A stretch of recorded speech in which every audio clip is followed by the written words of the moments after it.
अगर आपका पढ़ाई में मन नहीं लगता है तो इस कहानी को जरूर सुनिए। ये ऐसी कहानी है, अगर आपने अच्छे से सुनेंगे तो आप भी अपनी जिंदगी को बदल देंगे। दोस्तों, ये कहानी है एक ऐसे लड़के की जो पढ़ाई में एवरेज था, पर वह बार बार टाइम पास करता था और अपने दोस्तों के साथ मोबाइल चलाता था। ये उसकी आदत बन गई थी और उसकी माँ की तबीयत भी ठीक नहीं थी और वह गरीब परिवार से थी और घर की हालत खराब थी। यानी अगर कोई मेहमान भी आ जाए तो बैठने की जगह तक नहीं जाना था। एक बार उनकी दोस्त वैश्या के लिए कहीं चली गई। वो दोस्त पहली बार उसके घर आया था तो वो घर के हालात देखकर दंग रह गया। तो उसने पूछा, तुम यहाँ पर रहते हो? वह बोला, हाँ मैं यहाँ पर रहता हूँ। फिर बोला कि ये तेरा घर है?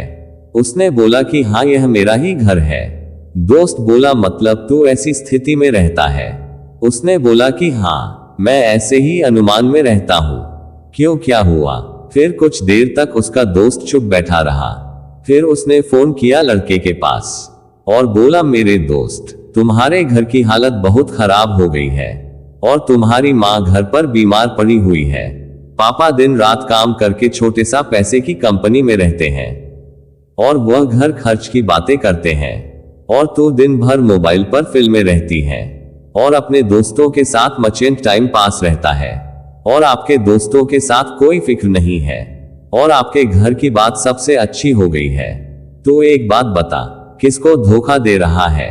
अपने आप को या अपने माँ बाप को? किसको धोखा दे रहा है? फिर उसका दोस्त बोला कि चल मेरे साथ। वह बोला कि कहाँ जाना है? दोस्त बोला, तू चल मेरे साथ। फिर उसका दोस्त वहां ले गया जहां उसके पापा काम करते थे। उसके पापा एक फैक्ट्री में काम करने वाले मजदूर थे। वह वहां बैठे थे और पूरे लातपत में, और वो पूरा थक गया थे और उनके शरीर में पेन भी हो रहा था। उनके पास में ही जीनी की फैक्ट्री का एक मजदूर पर हमला हुआ था और वो उस मजदूर से कुछ कह रहे थे। वो कह रहे थे कि यार, मेरी पत्नी घर पर बीमार है और उसके इलाज के लिए पैसे भी नहीं है। मैं दिन रात मेहनत करके सिर्फ 2 वक्त की पैसे पाता हूँ और उसका सिर्फ घर का खर्च चलता है और कहीं पर भी पैसा नहीं बचता। अभी तो बेटे के स्कूल की फीस भी भरनी है, या इससे बेहतर तो मौत ही है। जिंदगी तो दुख का दूसरा नाम बन गया है। जिंदगी से अब मैं तंग आ चुका हूँ। अब तो सिर्फ मेरा बेटा ही मेरी आखिरी उम्मीद है। और उसके पापा कह रहे थे कि देखो, मेरा बेटा एक दिन पहले इतनी बड़ी फैक्ट्री का मालिक बनेगा। वह लड़का और उसका दोस्त, उन दोनों ने उस चीज को देखा और पूरे गौरव से सुन रहे थे। तभी उसके दोस्त ने कहा, देखो देखो कैसी जीते हैं तुम्हारे पापा। तुम्हारे पापा तुमसे जुड़े हुए हैं, एक बार देखो। परंतु वे क्या सोचते हैं कि उनके आशावादी किस प्रकार खड़े होंगे। एक बार अपने पापा का हाल देखिए, वह कैसे जीते हैं, और तू अपने हालात को देख, तू कैसे रह रहा है। वह 2 करोड़ का मोबाइल क्या आपके पापा से बड़ा है?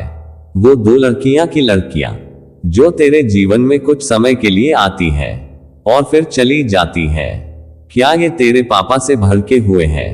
अपने हालातों को बदलो, अपने बाप की उम्मीदों को मत तोड़ो। ये सब देखकर और उसके दोस्त की बातें सुनकर उसके खून से लथपथ हो गया और उसने एक ही वक्त में ये कहा कि जिसमें मेरे पापा काम करते हैं, आने वाले 5 साल के अंदर इसमें भी बड़ी रचना खड़ी करके दिखा देंगे।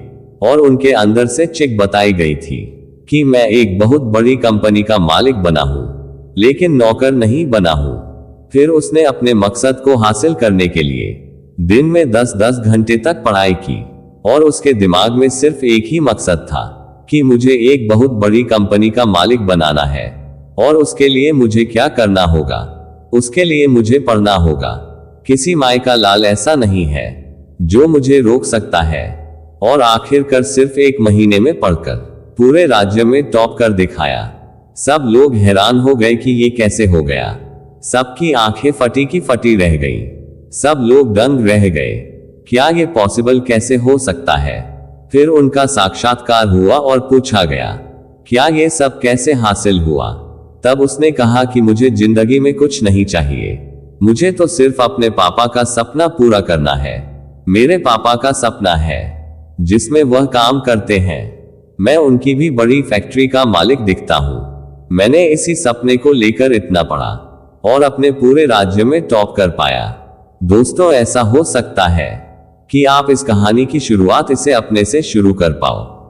भारत में मैक्सिमम लोग या तो मिडिल क्लास फैमिली से बिलोंग करते हैं या फिर पुअर फैमिली से बिलोंग करते हैं। हर बच्चे को पापा बहुत परेशान होकर उसे पढ़ाते हैं। ऐसे हो सकते हैं आपके घर के हालत भी। इस कहानी में उस लड़के ने वास्तविकता को स्वीकार कर लिया और अपने हालतों को बदल दिया। लेकिन आप वास्तविकता को एक्सेप्ट कैसे करते हैं? क्या आप अपने सच को देख सकते हैं? अपने हालतों को कैसे देखें? आपको कौन सी सीट देखनी चाहिए? आप क्या कर रहे हैं और आप क्या कर रहे हैं?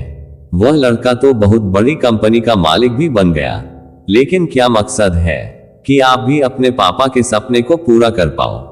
और इसका क्या उद्देश्य है कि आप भी अपने हालतों को बदल पाओ? अच्छा है, बेकार है मेरे दोस्त। जब तुम्हारे अंदर से एक चीख निकल कर आएगी कि मुझे पढ़ना है और मुझे सिर्फ इतना पढ़ना है कि मैं अपने हालतों को बदल पाऊं, और जिस दिन आपके अंदर से आ गया ना कि मुझे पढ़ना है और सिर्फ इसलिए पढ़ना है कि आपके हालतों को साकार करना है और आपके मम्मी पापा के सारे सपने को सच करना है, जिस दिन आपके अंदर से आवाज आई, उस दिन से तो ये चीज तय है कि आप अपने हालतों को बदल दोगे, अपनी माँ बाप के सारे सपने को सच कर दोगे। बस जरूरत है तो एक अंदर से आवाज की। दोस्तों, संयुक्त राज्य अमेरिका तो हर कोई बनता है। संयुक्त राज्य अमेरिका से कुछ नहीं होगा। हर वह इंसान बनता है जो कार्य करता है। हम कहते हैं न कि मेरा मन कठिन लगता है। मुझे और भी कहा जाता है, मुझे गणित कठिन लगता है, मुझे विज्ञान कठिन लगता है, मुझे वह कठिन लगता है, मुझे ये कठिन लगता है। ये सब कुछ छोड़ो, कुछ भी मुश्किल नहीं है। जरा जाके प्रश्न टॉपर से पूछो, आपको क्या मुश्किल लग रही है? तो हमेशा एक ही चीज पर विचार विमर्श होता है कि पढ़ने वाले के लिए कोई चीज मुश्किल नहीं होती, कोई विषय मुश्किल नहीं होता और कोई विषय मुश्किल नहीं होता। जिंदगी का भी यही मतलब है। करने वाला कुछ भी कर सकता है और जो ना करने वाला है वह छोटी सी मुसीबत आने पर रुक जाएगा।